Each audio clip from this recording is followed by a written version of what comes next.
आज का प्रातः क्लास है 19 अक्टूबर 1965। रिकॉर्ड चला है आखिर वो दिन आया आज। ओम शांति। बच्चे गरीब निवाज बाप को जान चुके हैं और बाप की याद में बैठे रहते हैं। भले ही आंखों से किसको देखें, कर्म इंद्रियों से कर्म भी करें, परंतु गाया जाता है हाथों से कर्म करते रहो, दिल मासूक की तरफ लगाते रहो।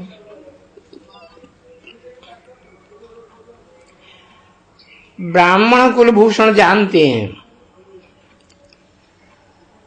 उनसे ही बाप बात करते हैं कि आधा कल्प तुमने बाप को याद किया,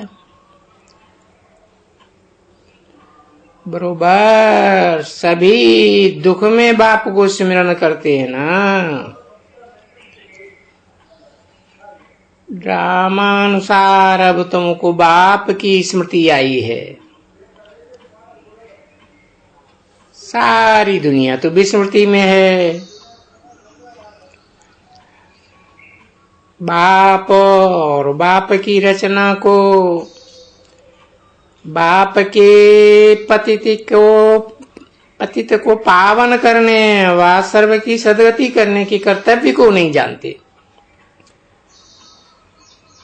तुमको कितनी स्मृति आई है, पहले कितनी विस्मृति थी।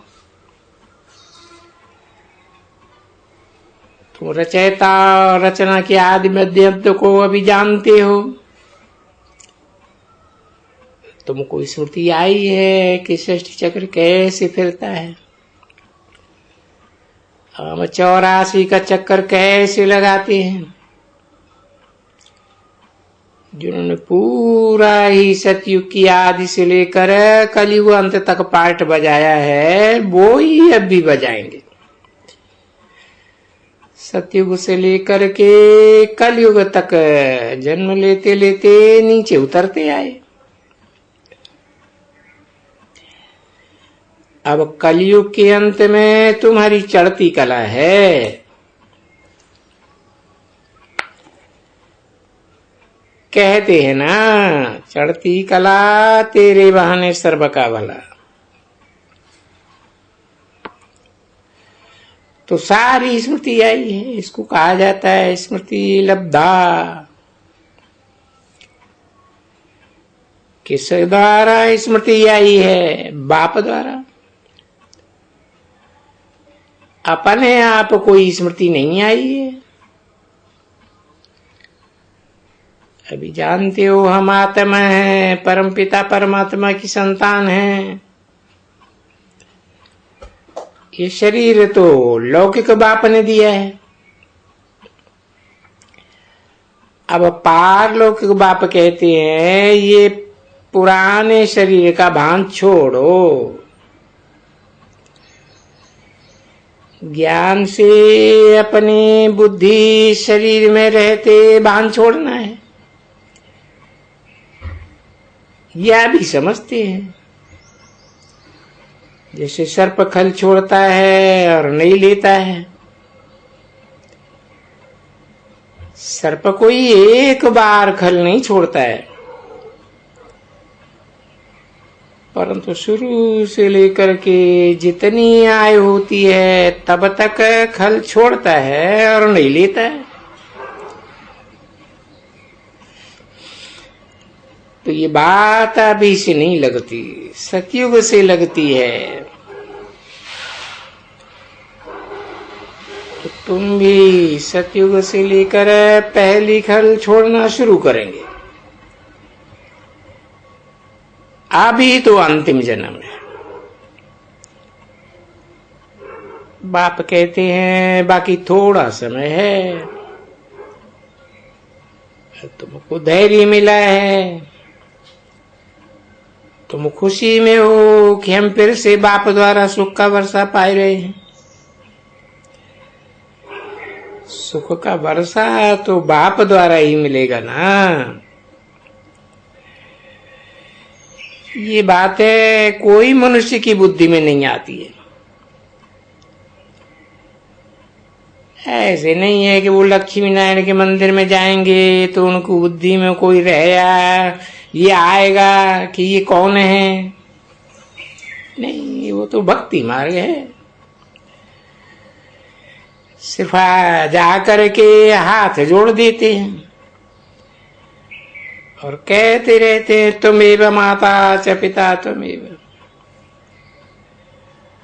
जिस भी देवता के पास जाएंगे सबको कहेंगे तुमेव माता च पिता तुमेव। शिव के मंदिर में भी कहेंगे तुमेव माता च पिता तुमेव। शिव तो सबसे बड़ा ठहरा। शिव बाबा है तो और कोई को माता पिता कह न सके।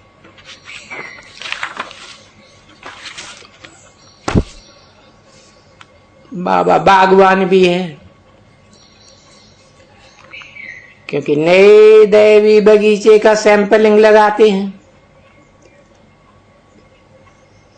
तो खुद ही माली भी ठहरा और हाथ पकड़ साथ ले जाते हैं। तो बाबा बागवान कैसे है, माली कैसे है, खिवैया कैसे है, ये सब तुम जानते हो।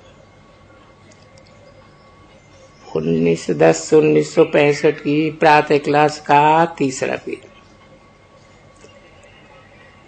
ये सब उनके नाम हैं। उनको ही लिबरेटर भी कहते हैं। तो याद भी उसको ही करना है। बाबा कहते हैं ना, गोद में आते हो तो शिव बाबा को याद करके आएंगे। ऐसे नहीं ब्रह्मा को याद करो। नहीं, हमने तो शिव बाबा को अपना बनाया है। ब्रह्मा ने भी उनको अपना बनाया है,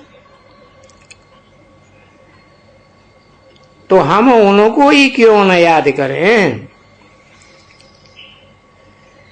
चित्र में दिखाया है ना, सभी शिव को मानते हैं।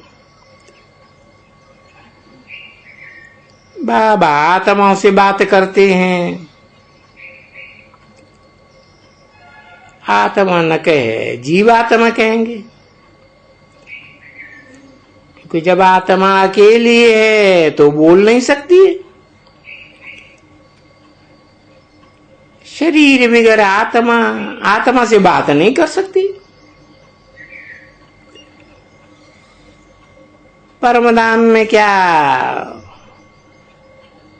परमात्मा आत्मा से बात करेंगे क्या? नहीं, बल करके कह देते हैं क्राइस्ट को परमात्मा ने भेजा, परंतु वहां पर परमात्मा कोई बोलता नहीं है, वहां इशारा भी नहीं होता है। ड्रामानुसार आत्मा नीचे आ जाती है। आत्मा में पार्ट तो भरा हुआ है ना, तो आत्मा आए शरीर धारण कर पार्ट बजाती है। शरीर का नाम तो सबका अलग है, आत्मा का नाम तो आत्मा है। हम आत्मा एक शरीर छोड़ दूसरा शरीर लेकर के पार्ट बजाते। अब तुमको स्मृति आई है और खुशी होती है, क्योंकि पुरानी दुनिया में पुराना पार्ट। अभी पुराना शरीर छोड़ नई दुनिया में जाना है।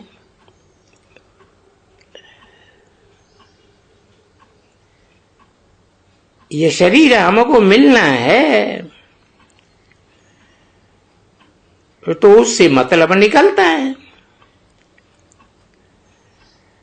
अभी 5 विकारों को छोड़ना है तो कितनी मुश्किलात होती है।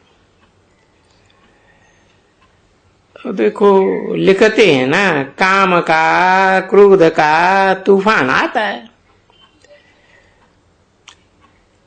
बाबा कहते हैं ना, दे दान तो छूटे ग्रहण। इस समय आत्मा पर माया का ग्रहण लगा है। पहले तुम 16 कला संपूर्ण थे, अब 9 कला। जैसे चंद्रमा भी पूर्णमासी के बाद धीरे धीरे कला कम हो जाती है, अंत में जरा सी लीक रह जाती है, और कभी कभी तो सारा काला हो जाता है। तुम्हारी भी अब वो ही अवस्था है। बाबा कहते हैं कि दे दान तो छूटे ग्रहण। अगर विकारों का दान देकर फिर वापस लिया तो ऊंच पद पाए न सकेंगे। ये विकारों की बातें हैं, पैसे की बात नहीं है। सन्यासी तो हरिश्चंद्र का मिसाल देते हैं कि धन दान दे करके वापस नहीं लेना चाहिए, क्योंकि इस बात में उनकी कमाई है। वास्तव में है विकारों की बात कि दान दे करके वापस नहीं लेना चाहिए। अपने दिल अंदर देखते रहो कि हमारी दिल वापस लगी है। जिस दिल लगी से हमारा जन्म जन्मांतर का ग्रहण छूटता है। हाँ, समय तो लगता ही है, अब एकदम तो नहीं छूटता है। जो कर्म भोग रहा हुआ है उसे की निशानी बीमारी आती है। कारण कि पूरा योग नहीं है।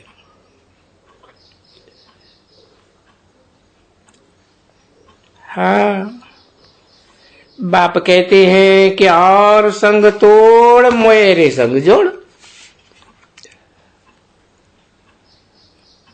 और सत्संग में तो महासुख को जानते ही नहीं है, ना ही आत्मा को जानते हैं। ये नहीं जानते कि आत्मा में 84 जन्मों का पाठ अविनाशी नुदा हुआ है। ये और कोई की बुद्धि में नहीं है, हमारी बुद्धि में नहीं था, औरों की बुद्धि में कैसे होगा। जो हम देवता घराने के थे वो ही नहीं जानते। अभी तुमको स्मृति आई है, स्मृति आई है कि हमारा ब्राह्मण तन है। फिर सतयुग में तो प्रारब्ध शुरू हो जाती है। फिर जो जो कर्म हर एक ने सतयुग में किए थे वो ही फिर रिपीट करेंगे। संस्कार मर्ज होते जाएंगे। ये जब बाप की महिमा करते हैं, ज्ञान का सागर है, सुख का सागर है, शांति का सागर है, प्रेम का सागर, तो हम भी प्रेम सीख रहे हैं। तो हमारे मुख से कोई ऐसा शब्द नहीं निकलना है जो किसी को दुख हो। अगर कोई को दुख दिया तो समझना चाहिए कि हमारे अंदर भूत है।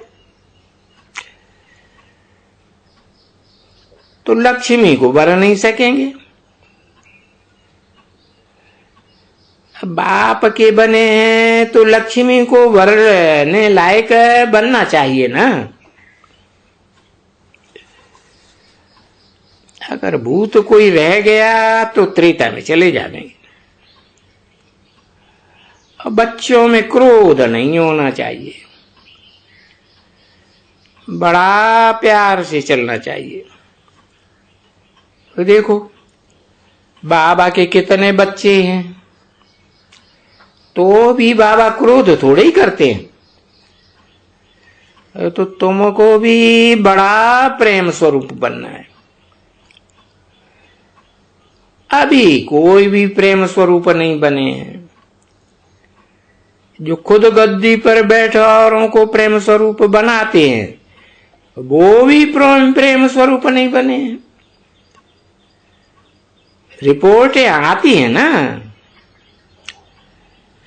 तो वो भी समझ जाते हैं कि इनमें भूत हैं।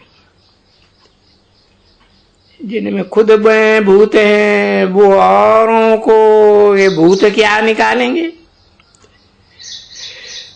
तो बड़ा प्रेम स्वरूप बनना है।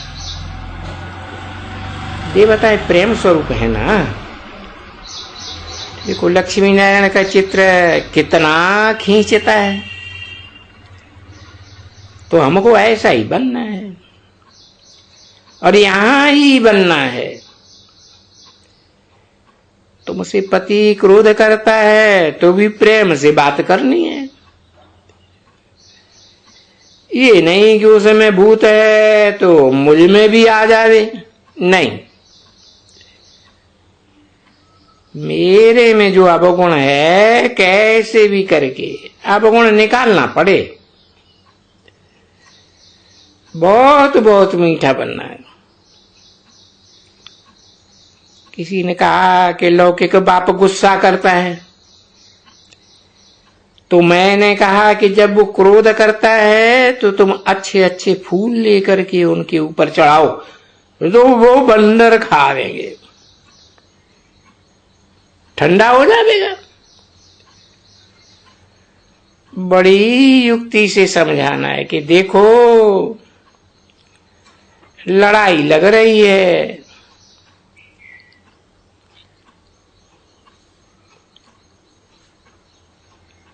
ओम शांति।